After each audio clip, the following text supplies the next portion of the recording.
নমস্কার বন্ধুরা, শিবিকাস কিচেনে সকলকে স্বাগত জানাই। আজকে আবারও একটি খুব মজার রেসিপি নিয়ে চলে এসেছি আপনাদের সাথে শেয়ার করতে। তাহলে দেখে নেওয়া যাক এই রেসিপির জন্য কি কি লাগবে। প্রথমে নিয়ে নিচ্ছি ঝিঙেগুলো এরকম লম্বা লম্বা করে কেটে ভালো করে খোসা ছাড়িয়ে নিয়েছি। তারপর ধুয়ে জলটা ঝরিয়ে নিয়েছি খুব ভালো করে। আর নিয়ে নিচ্ছি সর্ষের তেল, সর্ষে, নারকেল কোড়া, পোস্ত, আদা। এবার আমি পোস্ত, নারকেল কোড়া আর আদাটাকে মিক্সিতে খুব ভালো করে পেস্ট তৈরি করে নিলাম। Paste ready. এবার ভেজানো মটর ডালের মধ্যে খুব সামান্য পরিমাণে একটু লবণ দিয়ে মিক্সিতে ভালো করে পেস্ট করে নিলাম। Paste ready. আর লাগবে লবণ আর চিনি স্বাদের জন্য। কড়াই গরম হয়ে আসলে সর্ষের তেল দিয়ে দিলাম।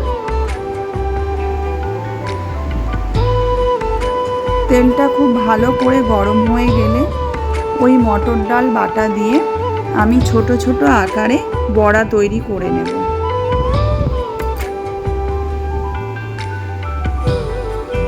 ছোট ছোট আকারে আমি বড়া তৈরি করে নিচ্ছি।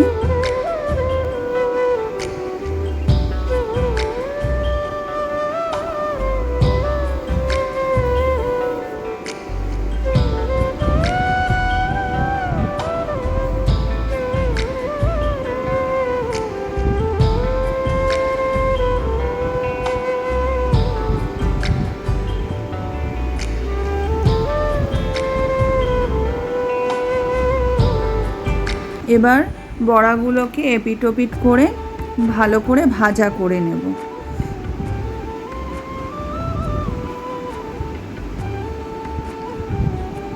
ভালো করে ভাজা করে নিচ্ছি বড়াগুলোকে।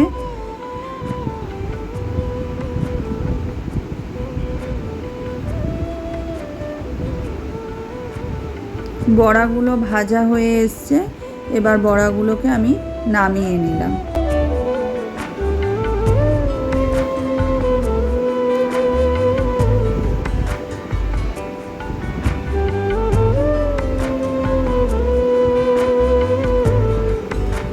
বড়াগুলো নামানো হয়ে গেল।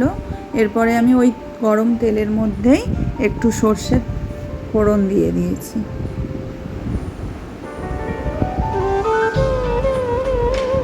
এরপরে আমি ঝিঙেগুলোকে ছেড়ে দিলাম।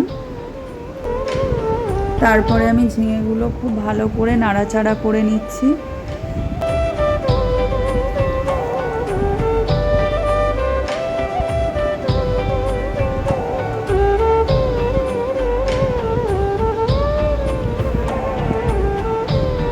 এরপরে আমি স্বাদ মতো লবণ দিয়ে দিলাম। লবণ দেওয়ার পরে আরেকটু ভালো করে নাড়াচাড়া করে নিলাম। তারপরে ঢাকা দিয়ে দিয়েছি। দু তিন মিনিট পরেই ঢাকনাটা খুলে দেব।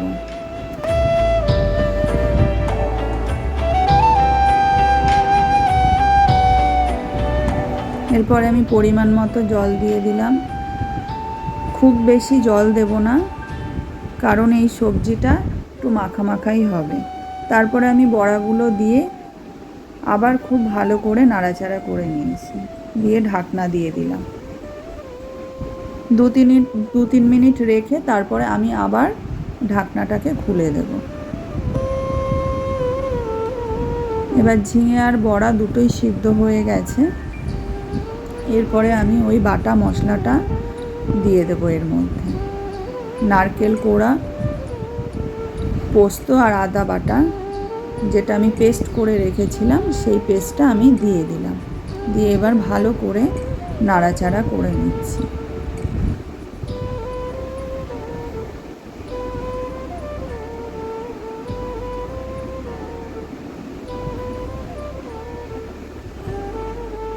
দিয়ে স্বাদ মতো আমি চিনি দিয়ে দিলাম। আবার একটু ভালো করে নাড়াচাড়া করে এটাকে বেশ কিছুক্ষণ আর একটু রান্না হতে সময় দিলাম।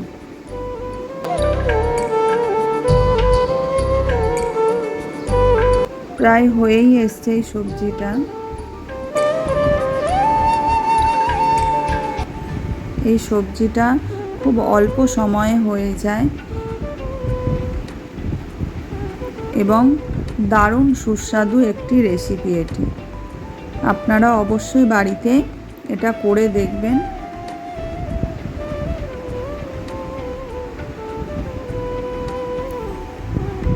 কেমন লাগলো এই রেসিপিটি অবশ্যই আমাকে জানাবেন কমেন্ট বক্সে কমেন্ট করে।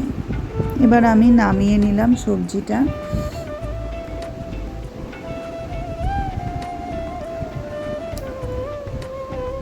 আমার ঝিঙের মিষ্টি শুক্তো পুরো একদম রেডি।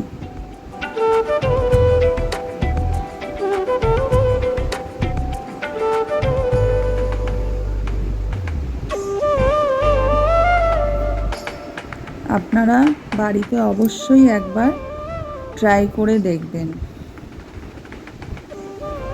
যদি ভালো লেগে থাকে ভিডিওটি, তাহলে অবশ্যই একটা লাইক, কমেন্ট, শেয়ার করে দেবেন।